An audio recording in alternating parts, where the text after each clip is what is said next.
ከሰውነታችን ላይ ስብ ወይም ፋትን ብቻ ለይተን በማጥፋት ውፍረትና ክብደታችንን እንደመቀነስ እንችላለን። ሰውነታችን ላይ ያለውን ጡንቻ መቀነስ አንፈልግም፣ የአጥንታችንን ጥቅጥቅነት መቀነስ አንፈልግም፣ ሰውነታችን ውስጥ ያለውን ውሃ መቀነስ አንፈልግም።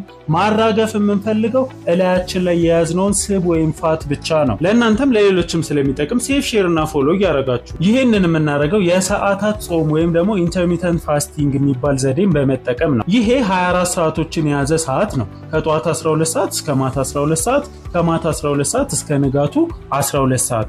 ይሄ ቀን ነው። ይሄ ደግሞ ምሽት ወይም ማታ ነው። እዚህ ጋር የምታዩት ከማታ 4 ሰዓት እስከ ጧቱ 12 ሰዓት የእንቅልፍ ሰዓታችን ነው። የእንቅልፍ ሰዓታችሁ ከዚህ የተለየ ከሆነ ይሄንን ማስጠጋት ወይም ቦታውን መቀየር ትችላላችሁ። ይቺ የሰዓት ቆጣሪ የምታመለክተው በቀን ውስጥ ወይም በ24 ሰዓት ውስጥ ምግብ የምበላባቸውን ሰዓታቶች ነው። እዚህ ጋር ለመጀመሪያ ያህል 8 ሰዓቶች ናቸው ያሉት።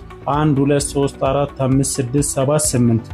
ስለዚህ በቀን ውስጥ ለ8 ሰዓታት ያህል ምግብ እበላለሁ፣ 16 ሰዓቱን ደግሞ እጾማለሁ። ለምሳሌ ከጧት 12 ሰዓት ጀምሬ እስከ ቀኑ 8 ሰዓት ድረስ ምግብ እበላለሁ። ከቀኑ 8 ሰዓት ጀምሬ እስከ ጧት 12 ሰዓት ግን ምንም አይነት ምግብ አልመገብም። ምግብ የምመገበው እዚህ ነጯ ቆጣሪ ያለችባቸው ሰዓታቶች ላይ ብቻ ነው ማለት ነው። ይህንን የምመገብበትን ሰዓት ለመመገብ እንደሚያመቸኝና እንደ ላይፍ ስታይሌ መቀየር እችላለሁ። ለምሳሌ ከጧት 4 ሰዓት እስከ ማታ 12 ሰዓት መመገብ፣ ቀሪውን ደግሞ መጾም እችላለሁ። ወይም ደግሞ ከሰዓት 8 ሰዓት ጀምሬ እስከ ማታ 4 ሰዓት ድረስ መመገብ፣ ቀሪውን ሰዓት ደግሞ መጾም እችላለሁ። ይሄንን የመመገቢያ ሰዓት ለራሳችንና ለአኗኗር ዘይቤያችን በሚሆን መልኩ መቀየር እንችላለን። ለ8 ሰዓታት መመገቡንና 16 ሰዓታት መጾሙን እየለመድነው ስንመጣ ደግሞ ከምንመገብበት ሰዓት ላይ 2 ሰዓት እንቀንስና ለ6 ሰዓታት መመገብ፣ ከዛ ቀሪውን 18 ሰዓት ደግሞ መጾም እንጀምራለን። ትንሽ ቆይተን ደግሞ አሁንም ከምንመገብባቸው 6 ሰዓታት ላይ 2ቱን እንቀንስና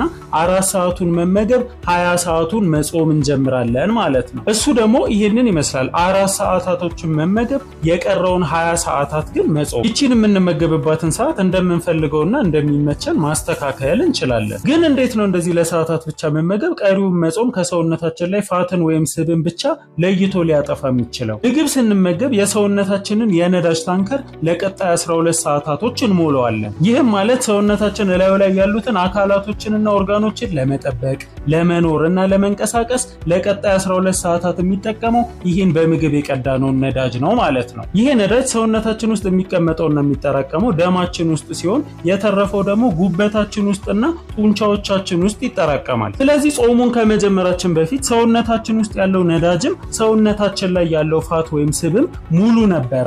የሰዓታት ጾሙን በምንጾምበት ጊዜ ግን ከ12 ሰዓታት በላይ ያለ ምግብ ስለምንቆይ ይሄ ያጠራቀምነው ነዳጅ ያልቃል። በዚህ ጊዜ ሰውነታችን ያጠራቀመው ነዳጅ ስለሚያልቅበት ለመኖር እላዩ ላይ ያሉትን ጡንቻዎች፣ አካላቶችና ኦርጋኖች ለመጠበቅ እና ለመንቀሳቀስ እላዩ ላይ ያለውን ፋት ወይም ስብ እንደ ነዳጅነት እንደ ኤነርጂነት መጠቀም ይጀምራል። ይህንን ደጋግመን በምናደርግበት ጊዜ እላያችን ላይ ያለው ስብ ወይም ፋት እየቀነሰና እየመነመነ ይመጣል ማለት ነው። አሁን በጣም አስፈላጊና ወሳኝ የሚሆኑት ጥያቄዎች በምንመገብባቸው ሰዓታቶች ምን ያህል ጊዜ እንመገብ የሚለውና ምን አይነት ምግቦችን እንመገብ የሚሉት ናቸው። በጣም ወሳኝ የሆነው ነገር በማዕድኖች፣ በቫይታሚኖች፣ በንጥረ ነገሮችና በፋይበር የበለጸጉ ሙሉና ተፈጥሯዊ የሆኑ ምግቦችን መመገብ ነው። አትክልትና ፍራፍሬዎች፣ ጥራጥሬዎች፣ ጤናማ ቅባቶች፣ የፍስክ ነገሮችን የምንበላ ከሆነ ደግሞ ከፍተኛ ፕሮቲን ያላቸው አሳ፣ የዶሮ ስጋ፣ ቀይ ስጋ፣ አይብ የመሳሰሉ ምግቦችን መመገብ ይመከራል። በዚህ ጊዜ ውስጥ ከ2 ጊዜ በላይ ባንመገብ ይመከራል። ጾማችንን ጨርሰን ምግብ ከመመገባችን በፊት እንቅስቃሴ ማድረግ በጣም ይመከራል።